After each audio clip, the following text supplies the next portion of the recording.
Welcome back to Good Day Stateline. We're holding on to summer as long as we can this year, and that means outdoor parties, tons of grilling. Tonight, we're getting some grilling tips from champion of Pitmaster, Chris Lilly. Hi, Chris.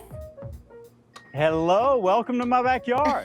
Well, your backyard looks awesome. I feel like it's the perfect place to give us some grilling tips for all of our viewers tonight. What do you think? There's no better place to enjoy life with your family and friends in the backyard, so definitely thank you for joining me. I've got some great recipes to share with you today, so you want me to get busy? Yeah, let's get started.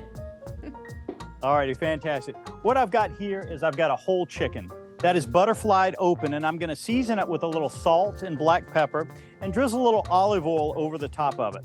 First, we want to glove up. Little salt on the back side. We want to flip this over. We also want to score the chicken skin because I want the flavor to penetrate all the way through to the bone because we got a nice rich baste. Little salt, little black pepper, little olive oil. Now that chicken is ready for the grill. Just so happens I've got a chicken already on the grill that may need some looking after. So let's take it up. I've got a 2-zone fire here. So what I do is I push my Kingsford charcoal to this side of the fire. So I've got an area so I can get some nice char on my chicken. Who out there absolutely hates rubbery chicken skin? That is me.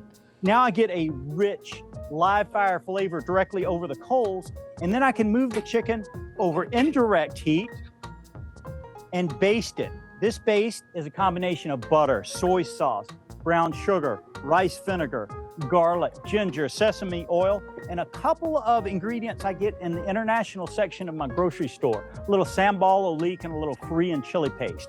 Now this, we're gonna get that rich smoke flavor from the Kingsford charcoal, cooking over indirect heat for about 1 hour and 15 minutes, okay? I'm gonna baste every 30 minutes or so until the chicken is nicely done.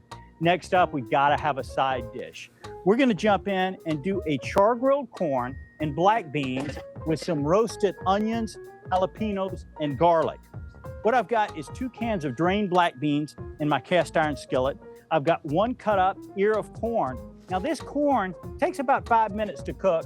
I'm just gonna put it directly over the Kingsford charcoal and get that rich charred flavor on the corn. That's what it's gonna be like that. And here's a little kitchen hack. I turn a cup upside down instead of a cutting board because I don't want to mess up a cutting board. I don't want the corn falling all over my kitchen floor, but you can take that, stand it up, and use the cup as a cutting board and let all that corn fall directly into your cast iron skillet. Now I've got 2 ears of corn, 2 cans of black beans. We want to add the minced onions, jalapenos, and garlic that have been roasting for about 30 minutes on that beautiful fire. We want to add some cilantro. We want to do a little salt, finish it out with some cotija cheese. And then we want to dress it with a combination of 2 parts mayonnaise, 1 part sour cream. This is just in a Glad storage bag with the corner cut off. And there you have it. We've got some grilled corn and black beans, some live fire chicken. We are going to feast today in my backyard. Well, I didn't even know I was hungry before I started talking to you, and now I'm starving, so you're doing a good job. Fantastic. Well, you can get these recipes and more tips and tricks at kingsford.com. Just go visit, and next time we got to do this live in my backyard, and that way we can all eat. Yeah, no problem. We'll be right over, Chris. Thanks so much for joining us tonight. Thank you very much. We'll be right back with more Good Day Stateline.